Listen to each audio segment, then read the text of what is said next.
চীনের president Xi Jinping বড় এক কূটনৈতিক চাল চাললেন। ভ্লাদিমির পুতিন আর কিম জন উনকে বেইজিংয়ে নিয়ে এসে তিনি স্পষ্ট বার্তা দিলেন, শক্তির কার্ড এখন তার হাতেই।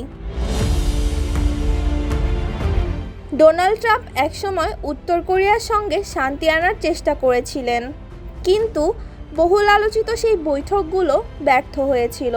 অন্যদিকে তার বাণিজ্য যুদ্ধ কাঁপিয়ে দিয়েছিল বিশ্ব অর্থনীতি। এখন শি জিনপিং নতুন গল্প লিখছেন, শুধু অর্থনৈতিক শক্তি নয়, কূটনৈতিক পরাশক্তি হিসেবেও চীনকে তুলে ধরছেন। সময়ের এই কাকতালীয় নয়। ৩ সেপ্টেম্বর জাপানের আত্মসমর্পণের ৮০ বছর পূর্তিতে বিশাল সামরিক কুচকাওয়াজ আয়োজন করছে চীন। কিন্তু আসল লক্ষ্য ইতিহাস নয়, শক্তির প্রদর্শন। পুতিন ও কিমকে পাশে দাঁড় করিয়ে শি দেখালেন, বেইজিংয়ের প্রভাব এখন মস্কো থেকে পিয়ংইয়ং পর্যন্ত বিস্তৃত।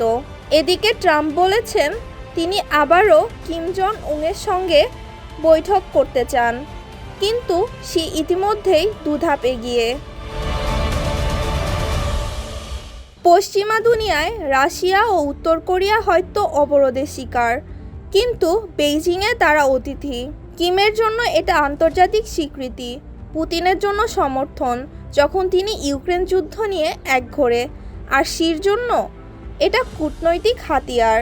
উত্তর কোরিয়ার প্রায় ৯০% খাদ্য আমদানি আসে চীন থেকে। আবার প্রকাশ্যে নিরপেক্ষ থাকার দাবি করলেও মস্কোকে গোপনে সামরিক সহায়তা দেওয়ার অভিযোগ রয়েছে বেইজিংয়ের বিরুদ্ধে। তাই যখন ট্রাম্প শির সঙ্গে বৈঠকে বসবেন, তিনি এমন এক নেতার সামনে থাকবেন যিনি ইতিমধ্যেই কিম আর পুতিন দুজনের হাত শক্ত করে ধরেছেন।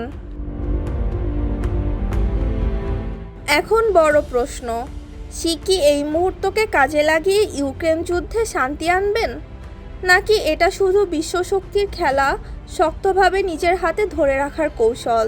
যাই হোক, এক জিনিস পরিষ্কার, ট্রাম্প যখন আলোচনায় বসবেন, টেবিলে শুধু আরেক খেলোয়াড় থাকবেন না, বরং সবচেয়ে শক্তিশালী কার্ডধারী থাকবেন শি জিনপিং।